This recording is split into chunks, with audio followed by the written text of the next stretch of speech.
ನಮಸ್ಕಾರ. ಇದು ಸುದ್ದಿ ವಿಶ್ಲೇಷಣೆ. ನಾನು ಶಶಿಧರ್ ಭಟ್. ಇದು ನನ್ನ ಡಿಜಿಟಲ್ ವಾಹಿನಿ ಸುದ್ದಿ ಟಿವಿ. ಒಂದು ಅರ್ಥದಲ್ಲಿ ಕಾಂಗ್ರೆಸ್ ಪಕ್ಷ ಆತ್ಮಹತ್ಯಾ ರಾಜಕಾರಣದತ್ತ ಸಾಗ್ತಾ ಇದೆ. ಪಕ್ಷದ ಒಳಗಡೆನ ಭಿನ್ನಾಭಿಪ್ರಾಯಗಳು ಈ ಚುನಾವಣೆಯ ನಂತರ ಬೇರೆ ರೂಪದಲ್ಲಿ ಪ್ರಕಟಗೊಳ್ತಾ ಇವೆ. ಇದಕ್ಕೆ ಪ್ರತಿಯಾಗಿ ಪ್ರಥಮ ಬಾರಿ ಕಾಂಗ್ರೆಸ್ ಹೈಕಮಾಂಡ್ ಸಿದ್ದರಾಮಯ್ಯನವರ ಇಬ್ಬರು ಆಪ್ತರನ್ನ ಅವರ ಹುದ್ದೆಯಿಂದ ಹೊರಹಾಕಿದೆ. ಕುತೂಹಲಕರ ಅಲ್ವಾ? ಅದೇ ರೀತಿ ಇನ್ನೊಬ್ಬರನ್ನ ಸಿದ್ದರಾಮಯ್ಯನವರ ಸಚಿವ ಸಂಪುಟದಲ್ಲಿ ಇರುವಂಥವ್ರು ಅವರನ್ನು ಕೂಡ ಹೊರಹಾಕಲಾಗುತ್ತೆ, ಅವರನ್ನು ಕ್ರಮ ಕೈಗೊಳ್ಳಲಾಗುತ್ತೆ.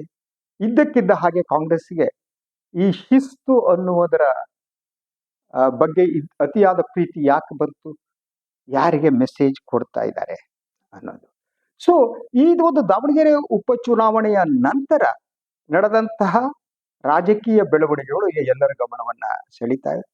ಇವತ್ತು ಈ ಶಿಸ್ತಿನ ಕ್ರಮ ಅಂತ ಏನಿದೆ, ಇದರಲ್ಲಿ ಒಳ ರಾಜಕೀಯ ಇದೆ, ಗುಂಪು ಹೋರಾಟ ಇದೆ, ಭವಿಷ್ಯದ ಪವರ್ ಸಮೀಕರಣ ಏನಿದೆ ಅದರ ಅಂಶಗಳಿದೆ. ಇದನ್ನೆಲ್ಲ ವಿವರಿಸಕ್ಕೆ ಹೋಗ್ತೀವಿ.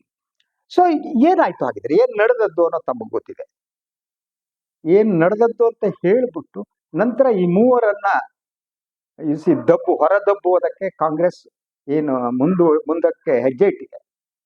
ಅದರ ಪರಿಣಾಮ ಬೇಕಾದ ಮೂವರು ಕೂಡ ಅಲ್ಪಸಂಖ್ಯಾತರು, ಮುಸ್ಲಿಂ ವೋಟ್ ಬ್ಯಾಂಕ್ಗೆ ಸೇರಿದವರು, ಪವರ್ಫುಲ್ ನಾಯಕರು. ಆದ್ರಿಂದ ಇದರಲ್ಲಿ ಹಲವು ರೀತಿಯ ಸಂದೇಶಗಳಿವೆ ಅಂತ ನನಗೆ ಅನ್ಸುತ್ತೆ. ಅದನ್ನೆಲ್ಲ ವಿವರಿಸಕ್ಕೆ ಟ್ರೈ ಮಾಡ್ತೀನಿ.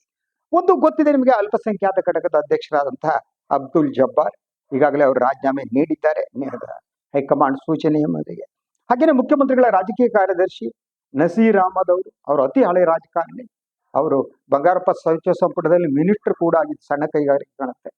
As a powerful man. ಈಗ ಅವರ ಹತ್ರ ಕೂಡ ಅವರಿಗೆ ರಾಜೀನಾಮೆ ನೀಡಿ ಅಂತ ಸೂಚನೆ ನೀಡಿದ್ದಾರೆ ಅನ್ನುವ ಸುದ್ದಿ ಇದೆ.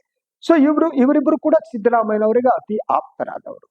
ಇನ್ನೊಬ್ಬರು ಅವರ ತಲೆಯ ಮೇಲೆ ಕತ್ತಿ ಏನ್ ತಿರುಗ್ತಾ ಇದೆ, ಅದು ಜಮೀರ್ ಅಹಮದ್ ಖಾನ್. ಅವರು ಕೂಡ ಮುಖ್ಯಮಂತ್ರಿಗಳ ಆಪ್ತರು. ಹಾಗಿದ್ರೆ ಇದರ ಅರ್ಥ ಏನು? ಇದು ಒಂದು ಶಿಸ್ತಿನ ಕ್ರಮ ಇದೆಯಲ್ಲ, ಇದು ಒಂದು ಶಿಸ್ತಿನ ಕ್ರಮವೇ ಅಥವಾ ಸಿದ್ದರಾಮಯ್ಯನವರಿಗೆ ಮತ್ತು ಅವರ ಬೆಂಬಲಿಗರಿಗೆ ನೀಡಿದ ಸಂದೇಶ? ಏನು ಸಂದೇಶವನ್ನು ನೀಡಲಾಯಿತು? ಸೊ ಇದನ್ನು ಕೇವಲ ನೀವು ಶಿಸ್ತಿನ ಕ್ರಮ ಅಂತ ಮಾತ್ರ ನೋಡೋದಕ್ಕಾಗಲ್ಲ. ಇದನ್ನ ಪಕ್ಷದ ಒಳಗಡೆ ಇರುವ ಅಸಮಾಧಾನ ಇದೆಯಲ್ಲ, ಅದಕ್ಕೆ ಒಂದು ಎಚ್ಚರಿಕೆಯಾಗಿ ಈ ಕ್ರಮ ಕೈಗೊಂಡಿದ್ದಾರೆ ಅಂತಲೂ ಕೂಡ ನಾವು ವಿಶ್ಲೇಷಣೆ ಮಾಡೋದಕ್ಕೆ ಸಾಧ್ಯ ಇದೆ. ಅದರ ಜೊತೆಗೆ ಉಪಚುನಾವಣೆಯಲ್ಲಿ ಏನು ಕಾಂಗ್ರೆಸ್ ಒಂದು ಸಮುದಾಯ ಮುಸ್ಲಿಮರು ದಟ್ ಕಾಂಗ್ರೆಸ್ ಪಕ್ಷದ ಅಭ್ಯರ್ಥಿಗೆ ಸಮರ್ಥವರಿಗೆ ಮತ ಹಾಕಿಲ್ಲ ಅನ್ನುವುದು ಏನಿದೆ, ಮತ ಹಾಕದೇನೆ ಬೇರೆ ಪಕ್ಷದ ಅಭ್ಯರ್ಥಿಗಳಿಗೆ ಮತ ಹಾಕಿಸಿದ್ರ ಅನ್ನೋದು. ಸೊ ಈ ಗುಂಪು ರಾಜಕಾರಣ ಏನಿದೆ, ಈ ಗುಂಪು ರಾಜಕಾರಣವನ್ನ ತಡೆಯುವುದಕ್ಕಾಗಿ ಕಾಂಗ್ರೆಸ್ ಹೈಕಮಾಂಡ್ ಈ ಕ್ರಮವನ್ನ ಕೈಗೊಳ್ತಾ. ಹಾಗಿದ್ದರೆ ಇದು ಗುಂಪು ರಾಜಕಾರಣ ತಡೆಯುತ್ತಾ ಅಥವಾ ಉಲ್ಬಣಗೊಳ್ಳುತ್ತಾ ಅನ್ನೋ ಪ್ರಶ್ನೆ ಕೂಡ ಇದೆ. ಸೊ ಅದರ ಜೊತೆಗೆ ಹೈಕಮಾಂಡ್ ನನ್ನಲ್ಲಿಯೂ ಶಕ್ತಿ ಇದೆ ಅಂತ ತೋರಿಸುವ ಒಂದು ಉದ್ದೇಶ ಇರ್ಬೋದು. ಐ ಆಮ್ ಪವರ್ಫುಲ್ ಅನ್ನೋದು ಇರ್ಬೋದು. ಮುಂದಿನ ಪ್ರಶ್ನೆ, ಹಾಗಿದ್ರೆ ಸಿದ್ದರಾಮಯ್ಯ ಟಾರ್ಗೆಟ್ ಆಗ್ತಿದಾರ? ಇದು ಬಹಳ ಮುಖ್ಯವಾದ ಪ್ರಶ್ನೆ ಅಂತ ನನಗೆ ಅನ್ಸುತ್ತೆ. ಆದರೆ ಸಿದ್ದರಾಮಯ್ಯನವರು ಟಾರ್ಗೆಟ್ ಮಾಡ್ತಿದ್ದಾರೆ ಅಂತ ಹೇಳೋದಕ್ಕೆ ಯಾವುದೇ ಸಾಕ್ಷ್ಯಾಧಾರಗಳಿಲ್ಲ. ಆದ್ರೆ ಕ್ರಮಕ್ಕೆ ಒಳಗಾದವರು ಏನಿದ್ದಾರೆ, ಅವರು ಸಿದ್ದರಾಮಯ್ಯನವರ ಆಪ್ತರಾಗಿರುವುದರಿಂದ ಒಂದು ಇಂಡೈರೆಕ್ಟ್ ಪ್ರೆಷರ್ ಅನ್ನ ಸಿದ್ದರಾಮಯ್ಯನ ಮೇಲೆ ತರುವುದಕ್ಕೆ ಈ ಕ್ರಮವನ್ನ ಕೈಗೊಂಡಿರ್ಬೋದು. ಹಾಗಿದ್ರೆ ಏನ್ ಇಂಡೈರೆಕ್ಟ್? ಒಂದು ಬಹಳ ಸ್ಪಷ್ಟವಾಗಿ ಈ ಮೂವರು ಮುಸ್ಲಿಮರು ಸಿದ್ದರಾಮಯ್ಯನವರ ಬೆಂಬಲಿಗರ ನಾಯಕರು, ಅನುಮಾನ ಬೇಕಾಗಿಲ್ಲ. ಹಾಗಿದ್ರೆ ಸಿದ್ದರಾಮಯ್ಯನವರು ಇವರನ್ನ ನಿಯಂತ್ರಣಕ್ಕೆ ತೆಗೆದುಕೊಂಡಿಲ್ವಾ? ಅದು ಉದ್ದೇಶಪೂರ್ವಕವಾ ಅಥವಾ ಅವ್ರ ಹತ್ರ ಸಾಧ್ಯ ಆಗಿಲ್ವಾ? ಇದು ಹೈಕಮಾಂಡ್ ಮುಂದೆ ಇರುವ ಪ್ರಶ್ನೆ. ಹಾಗಿದ್ರೆ ಈ ಶಿಸ್ತು ಕ್ರಮದ ಮೂಲಕ ನಿಮ್ಮ ತಂಡವನ್ನ ನಿಯಂತ್ರಿಸಿ ಅನ್ನುವ ಸಂದೇಶವನ್ನು ಕೂಡ ಕಾಂಗ್ರೆಸ್ ಹೈಕಮಾಂಡ್ ನೀಡಿರಬಹುದು. ಅದರ ಜೊತೆಗೆ ಏನು ಪಕ್ಷದೊಳಗಿನ ಬೇರೆ ಗುಂಪುಗಳಿದ್ದಾರೆ, ಡಿ ಕೆ ಶಿವಕುಮಾರ ಗುಂಪು ಇರಬಹುದು, ಆಯ್ತಾ, ಅವರ ಪ್ರಭಾವವನ್ನು ತೋರಿಸುವ ಯತ್ನ ಕೂಡ ಇದ್ರ ಹಿಂದೆ ಇರಬಹುದು. ಡಿ ಕೆ ಶಿವಕುಮಾರ್ ಅವರ ಗುಂಪಿನವರು ಸಿದ್ದರಾಮಯ್ಯನವರಿಗೆ ಒಂದು ಎಚ್ಚರಿಕೆ ತಲುಪಿಸುವ ದೃಷ್ಟಿಯಿಂದ ಈ ಕ್ರಮಕ್ಕೆ ಒತ್ತಡ ಹಾಕಿರಬಹುದು. ಈಗ ನನ್ನ ಮುಂದಿನ ಪ್ರಶ್ನೆ, ಜಮೀರ್ ಅಹಮದ್ ಮೇಲೂ ಕ್ರಮ ಕೈಗೊಳ್ಳಬಹುದಾ?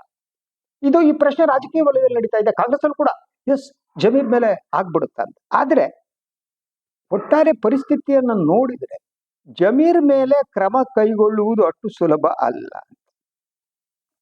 ಸೊ ಇದು ಯಾಕೆ ಸುಲಭ ಅಲ್ಲ ಅಂದ್ರೆ, ಒಂದು, ಈ ಉಪಚುನಾವಣೆಯ ನಂತರ ಜಮೀರ್ ಅಹಮದ್ ಖಾನ್ ಅವರು ಮುಸ್ಲಿಮರ ನಾಯಕತ್ವ ಏನಿದೆಯಲ್ಲ ಆ ನಾಯಕತ್ವವನ್ನ ವಹಿಸಿಕೊಂಡು ಇನ್ನೊಂದು ಎತ್ತರಕ್ಕೆ ಏರಿದ್ದಾರೆ. ರಾಜ್ಯದ ಎಲ್ಲ ಕಡೆ ಮುಸ್ಲಿಂ ಬೆಂಬಲಿಗರು ಜಮೀರ್ ಇದ್ದಾರೆ. ಅದರಂತೆ ಅವರು ಕೇರಳಕ್ಕೆ ಕೂಡ ಪ್ರಚಾರಕ್ಕೆ ಹೋಗಿದ್ದು ನೆನಪಿರ್ಬೋದು. ಸೊ ಆದ್ರಿಂದ ಮುಸ್ಲಿಮರ ಒಬ್ಬ ನಾಯಕರಾಗಿ ಹೊರಹೊಮ್ಮುವಂತ ಸಂದರ್ಭದಲ್ಲಿ ಅವರ ಮೇಲೆ ಕ್ರಮ ಕೈಗೊಳ್ಳೋದು ಕಷ್ಟ. ಯಾಕಂದ್ರೆ ಅವರು ಅಲ್ಪಸಂಖ್ಯಾತ ಮತ ಬ್ಯಾಂಕಿನ ಪ್ರಭಾವಿ ನಾಯಕ. It's very difficult. It's very difficult. ಅದ್ರ ಜೊತೆಗೆ ಸಿದ್ದರಾಮಯ್ಯನವರ ಆಪ್ತರು ಆಗಿರುವುದರಿಂದ ಅಷ್ಟು ಸುಲಭವಾದದ್ದು ಅಲ್ಲ. ಇನ್ನು ಹಾಗಿದ್ರೆ ಏನಾಗುತ್ತೆ? ಇನ್ನು ನೇರ ಕ್ರಮ ಕೈಗೊಳ್ಳೋದೇನಿದೆ ಅದು ಪಕ್ಷಕ್ಕೆ ರಾಜಕೀಯವಾಗಿ ಅಪಾಯಕಾರಿ ಆಗ್ಬೋದು, ನೇರವಾಗಿ ಕ್ರಮ ಕೈಗೊಳ್ಳೋಕೆ ಹೋದ್ರೆ ಜಮೀರ್ ಅಹಮದ್ ಅವ್ರ ಮೇಲೆ. ಆದ್ರೆ ಒಂದು ವಾರ್ನಿಂಗ್ ಕೊಡುವ ಮೂಲಕ ಅವರನ್ನ ನಿಯಂತ್ರಣಕ್ಕೆ ತೆಗೆದುಕೊಳ್ಳೋದು. ಅವ್ರು ಮಾತ್ರ ಅಲ್ಲ, ಸಿದ್ದರಾಮಯ್ಯನವ್ರ ನಿಯಂತ್ರಣಕ್ಕೆ ತೆಗೆದುಕೊಳ್ಳೋದು. ಯಾಕಂದ್ರೆ ಸಿದ್ದರಾಮಯ್ಯ ಯಾರ ನಿಯಂತ್ರಣಕ್ಕೂ ಸಿಗದ ರಾಜಕಾರಣಿ. ಅವರ ಒಳ ಆಟಗಳೇನಿದೆಯಲ್ಲ, ಅವರ ಒಳ ಆಟಗಳು ಹೊರ ನೋಡುವಷ್ಟು ಸರಳವಾಗಿಲ್ಲ. ಯಾಕೆಂದ್ರೆ ಮೈತ್ರಿ ಸರ್ಕಾರ ಬಿದ್ದಂತ ಸಂದರ್ಭದಲ್ಲಿ 17 ಜನ ಮುಂಬೈಗೆ ಹೋಗಿದ್ರಲ್ಲ, ಅದರಲ್ಲಿ ಬಹಳಷ್ಟು ಜನ ಸಿದ್ದರಾಮಯ್ಯನವರ ಆಪ್ತರೇ ಇದ್ರು. ಅವಾಗ ಚರ್ಚೆ ಅಂದ್ರೆ, ಸಿದ್ದರಾಮಯ್ಯನವ್ರು ಮನಸ್ಸು ಮಾಡಿದ್ರೆ ಮೈತ್ರಿ ಸರ್ಕಾರವನ್ನ ಉಳಿಸಿಕೊಳ್ಳಬಹುದಾಗಿತ್ತು. ಆದರೆ ಅವರೇನೆ ತಮ್ಮ ಆಪ್ತರಾದವರನ್ನ ಕಳಿಸಿಕೊಟ್ರು ಅನ್ನೋ ಆರೋಪ ಇತ್ತು. ಅದರಲ್ಲಿ ಡಾಕ್ಟರ್ ಸುಧಾಕರ್ ಸೇರಿದಂತೆ ಹಲವರು ಸಿದ್ದರಾಮಯ್ಯ ಆಪ್ತರಿದ್ರು. ಸೊ ಅದರಿಂದ ಅಂದ್ರೆ ನಿಯಂತ್ರಣಕ್ಕೆ ಸಿಗದಿರುವ ನಾಯಕರಾಗಿರುವಂತಹ ಸಿದ್ದರಾಮಯ್ಯನವರು ಈಗ ಈ ದಾವಣಗೆರೆ ಉಪಚುನಾವಣೆಗೆ ಸಂಬಂಧಪಟ್ಟ ಹಾಗೆ ಕಾಂಗ್ರೆಸ್ ಹೈಕಮಾಂಡ್ಗೆ, ಡಿ ಕೆ ಶಿವಕುಮಾರ್ಗೆ ಒಂದು ಮೆಸೇಜ್ ಅನ್ನ ಕೊಡ್ತಿದ್ದಾರೆ. ಅವರ ಅಹಿಂದ ಪಾಲಿಟಿಕ್ಸ್ ಇದೆಯಲ್ಲ, ಈ ಅಹಿಂದ ಪಾಲಿಟಿಕ್ಸ್ ನಲ್ಲಿ ಮೇಲ್ಜಾತಿಯವರಿಗೆ ಅವಕಾಶ ಇಲ್ಲ ಅನ್ನುವ ಒಂದು ಸಂದೇಶವನ್ನು ಕೂಡ ಅವ್ರು ಕೊಟ್ಟಕ್ಕೆ ಯತ್ನ ಮಾಡಿರ್ಬೋದು. ಶಾಮನೂರು ಶಿವಶಂಕರಪ್ಪ ಅವರ ಮೊಮ್ಮಗನಿಗೆ ಸಮರ್ಥಕ್ಕೆ ಟಿಕೆಟ್ ಕೊಡುವ ವಿಚಾರದಲ್ಲಿ ಸಿದ್ದರಾಮಯ್ಯನವರಿಗೆ ಅಂತ ಒಲವಿರಲಿಲ್ಲ. ಡಿ ಕೆ ಶಿವಕುಮಾರ್ ಅವರಿಗೆ ಒಲವಿತ್ತು, ಮಲ್ಲಿಕಾರ್ಜುನ್ ಡಿ ಕೆ ಶಿವಕುಮಾರ್ ಹತ್ರ ಇದ್ರು. ಈ ರಾಜಕಾರಣ ಕೂಡ ಯು ಸಿ ದಟ್ ವರ್ಕ್ ಆಗಿರ್ಬೋದು. ಇನ್ನು ಈಗಲೇ ಈ ಕ್ರಮ ಕೈಗೊಂಡಿದ್ದೇನಿದೆಯಲ್ಲ ಇದು ಕೂಡ ಸೊ ಏನು ಅಂದ್ರೆ, ಇದು ಈ ಅಲ್ಪಸಂಖ್ಯಾತರ ವೋಟ್ ಬ್ಯಾಂಕ್ ಅನ್ನೋದು ಇದೆಲ್ಲ ಬಹಳ ಸೆನ್ಸಿಟಿವ್ ವಿಚಾರ ಕಾಂಗ್ರೆಸ್ನವರಿಗೆ. ಅದೇ ಬೇಸ್ ಅಂತ. ಸೊ ಆದ್ರಿಂದ ಇದನ್ನ ಈ ಮಾಡುವ ಮೂಲಕ ಒಂದು ಇಂಟರ್ನಲ್ ಬ್ಯಾಲೆನ್ಸಿಂಗ್ ಆಕ್ಟ್ ಕೂಡ ಕಾಂಗ್ರೆಸ್ ಮಾಡೋದಕ್ಕೆ ಹೈಕಮಾಂಡ್ ಟ್ರೈ ಮಾಡಿರ್ಬೋದು. ಸಂಪೂರ್ಣವಾಗಿ ಏನು ಕ್ರಮ ಕೈಗೊಳ್ಳಲ್ಲ, ಸಿದ್ದರಾಮಯ್ಯನವ್ರ ಪರವಾಗೇ ಇದೆ ಅದಕ್ಕೆ ವ್ಯತಿರಿಕ್ತವಾದ ಒಂದು ಸಂದೇಶವನ್ನು ಕೊಡೋದಕ್ಕೆ ಟ್ರೈ ಮಾಡಿರ್ಬೋದು. ಇದನ್ನೆಲ್ಲ ನೋಡುವಾಗ ಬಹಳ ಸ್ಪಷ್ಟವಾಗಿ ನಾವು ಇನ್ನೊಂದು ಅಂಶವನ್ನು ಗಮನಿಸಬೇಕು. ಒಂದು ಕಾಂಗ್ರೆಸ್ನ ಒಳಗೆ ಇರುವ 2 ಗುಂಪುಗಳು, ಒಂದು ಸಿದ್ದರಾಮಯ್ಯನವ್ರ ಗುಂಪು, ಇನ್ನೊಂದು ಡಿ ಕೆ ಶಿವಕುಮಾರ್ ಗುಂಪು. ಸೊ ಇಂತಹ ಗುಂಪುಗಳಿರುವಂತ ಸಂದರ್ಭದಲ್ಲಿ ಯಾರು ಹೆಚ್ಚು ನಿಯಂತ್ರಣವನ್ನ ಇಟ್ಟುಕೊಂಡಿದ್ದಾರೆ ಅನ್ನೋದಕ್ಕೆ ಇದೊಂದು ಪರೀಕ್ಷೆ ಇದ್ದಾಗಿರುತ್ತೆ. ಹೈಕಮಾಂಡ್ ಸ್ಟ್ರಾಟಜಿಗಳು ಹೇಗಿವೆ, ಯಾರ ಪರವಾಗಿದೆ. ಈ ಇಲೆಕ್ಷನ್ ನಂತರದ ಇದನ್ನು ನೋಡಿದ್ರೆ ಒಂದು ದೃಷ್ಟಿಯಲ್ಲಿ ನನಗೆ ಅನಿಸುವುದೇನಿದೆ, ಅದು ಡಿ ಕೆ ಶಿವಕುಮಾರ್ ಅವರ ಗುಂಪಿನ ಆಸೆಯಂತೆ ತಕ್ಷಣ ಕ್ರಮ ಕೈಗೊಂಡಂತ ಕಾಂಗ್ರೆಸ್ ಹೈಕಮಾಂಡ್ ಸಿದ್ದರಾಮಯ್ಯನವರಿಗೆ ಒಂದು ಸಂದೇಶವನ್ನ ಕೊಡ್ತಾ ಇರ್ಬೋದು. ನೀವು ನಿಯಂತ್ರಣದಲ್ಲಿರಿ, ನಿಮ್ಮ ಬೆಂಬಲಿಗರನ್ನು ನಿಯಂತ್ರಣದಲ್ಲಿ ಇಟ್ಟುಕೊಳ್ಳಿ ಅಂತ ಅನ್ನೋದು ಇರಬಹುದು. ಆದ್ರಿಂದ ಇದರ ನಂತರ ಆಗಿದ್ರೆ ಇನ್ನು ಕೆಲವು ಸೆಲೆಕ್ಟಿವ್ ಆಕ್ಷನ್ಗಳನ್ನ ಕಾಂಗ್ರೆಸ್ ಹೈಕಮಾಂಡ್ ತೆಗೆದುಕೊಳ್ಳುತ್ತಾ ಅನ್ನೋ ಪ್ರಶ್ನೆ ಕೂಡ ಇದೆ. ಅದು ಸುಲಭ ಅಲ್ಲ. ಸಿದ್ದರಾಮಯ್ಯ ನಾಯಕರನ್ನ ವಿರೋಧ ಹಾಕಿಕೊಳ್ಳುವುದು ಕಷ್ಟ ಇದೆ. ಇದನ್ನ ಸಿದ್ದರಾಮಯ್ಯ ಹೇಗೆ ತೆಗೆದುಕೊತಾರೆ ಅಂತ ಹೇಳಕ್ಕಾಗಲ್ಲ. 3 ಆಪ್ತರು, 2 ಆಪ್ತರ ಮೇಲೆ ಕ್ರಮ ಕೈಗೊಳ್ಳಲಾಗಿದೆ. ಆ ಸಿಟ್ಟು ಬೇಸರ ಇದ್ದೇ ಇರ್ತೀವಿ. ಇವತ್ತೆಲ್ಲ ಮೀಟಿಂಗ್ ಮಾಡ್ತಾರೆ ಸಿದ್ದರಾಮಯ್ಯ ಗುಂಪಿನವರು. ಆದ್ರಿಂದ ಎಲ್ಲಿ ಸೆಡ್ ಹೊಡಿಬೇಕು, ಹ್ಯಾಂಗ್ ಹೊಡಿಬೇಕು, ಇದರ ಹಿಂದಿದ್ದವ್ರು ಯಾರು ಎಲ್ಲ ಗೊತ್ತಾಗ್ಬಿಟ್ಟಿರ್ತಾರೆ. ಅದರ ಜೊತೆಗೆ ಸಿದ್ದರಾಮಯ್ಯ ಈ ಅಹಿಂದ ಮತ ಬ್ಯಾಂಕ್ ಅನ್ನ ಇನ್ನಷ್ಟು ಬಲಪಡಿಸುವಂತಹ ಕ್ರಮಕ್ಕೆ ಮುಂದಾಗಬಹುದು. ಅದರ ಜೊತೆಗೆ ಸಿದ್ದರಾಮಯ್ಯನವರೇ ಮುಸ್ಲಿಮರ ಪರವಾಗಿ ನಿಂತಿದ್ರು, ಅವರಿಗೆ ಬೇಕಾದ ಮುಸ್ಲಿಂ ನಾಯಕರನ್ನ ಹೊರಗಾಕಿದ್ದಾರೆ ಅನ್ನೋ ಸಂದೇಶ ಹೋದ್ರೆ ಅವರ ಮುಸ್ಲಿಂ ಸಮುದಾಯ ಸಿದ್ದರಾಮಯ್ಯನವ್ರನ್ನ ಇನ್ನಷ್ಟು ಇಷ್ಟಪಡಬಹುದು. ಹೀಗೆ ಬೇರೆ ಬೇರೆ ರಾಜಕೀಯ ಪ್ರಭಾವ ಇರುತ್ತೆ. ಆದ್ರೆ ಇವರ ವಿರುದ್ಧ ಇಬ್ಬರು ಹೋಗಿದ್ರಲ್ಲ, ನಿನ್ನೆ ಪ್ರೆಸ್ ಕಾನ್ಫರೆನ್ಸ್ ಮಾಡಿ ಆರೋಪ ಮಾಡಿದ್ರಲ್ಲ, ಇಬ್ಬರು ಸಲೀಂ ಅಹಮದ್ ಮತ್ತು ನಮ್ಮ ಶಿವಾಜಿನಗರದ ಮೇಲೆ ಅವರಂತ ಪವರ್ಫುಲ್ ಮುಸ್ಲಿಂ ನಾಯಕರು ಅಲ್ಲ ಅಂತ. ಅವರನ್ನ ಹಿಡ್ಕೊಂಡು ಏನಾದರೂ ಡಿ ಕೆ ಶಿವಕುಮಾರ್ ಆಟ ಆಡ್ತಿದ್ರೆ ಅವ್ರಿಗೇನು ಆಗಲ್ಲ. ಅವರಿಗೆ ಒಂಥರ ತಮ್ಮ ಸಮುದಾಯದವರನ್ನ ಅವರಿಗೆ ನಾಯಕತ್ವ ನೀಡುವ ಶಕ್ತಿ ಇಲ್ಲ. ಜಮೀರ್ ಅಂತವರಿಗಿದೆ, Zameer can play his game. ಆದ್ರಿಂದ ಈ ಒಂದು ಮುಸ್ಲಿಂ ನಾಯಕತ್ವದ ಪ್ರಶ್ನೆ ಕೂಡ ಒಳಗೆ ಕೆಲಸ ಮಾಡಿದೆ. ಸಿದ್ದರಾಮಯ್ಯ ಮತ್ತು ಡಿ ಕೆ ಶಿವಕುಮಾರ್ ಅವರ ಒಳ ರಾಜಕೀಯ ಕೆಲಸ ಮಾಡಿದೆ. Congress high command Surjewala and company ತಕ್ಷಣ ಡಿ ಕೆ ಶಿವಕುಮಾರ್ ಅವರಿಗೆ ಪೂರಕವಾಗುವಂತ ಕ್ರಮ ಕೈಗೊಂಡದ್ದು ಇದರಿಂದ ವ್ಯಕ್ತ ಆಗುತ್ತೆ. ಒಟ್ಟಾರೆ ಕಾಂಗ್ರೆಸ್ ಮನೆಗೆ ಬೆಂಕಿ ಬೀಳುವ ಎಲ್ಲ ಲಕ್ಷಣ ಕಾಣುತ್ತೆ. ಈ ಬೆಂಕಿ ಬೀಳೋದೇ ಬೇರೆ ಯಾರು ಬೇಕಾಗಿಲ್ಲ, ಅವರು ತಾವೇ ಬೆಂಕಿ ಹಾಕೋತಾರೆ.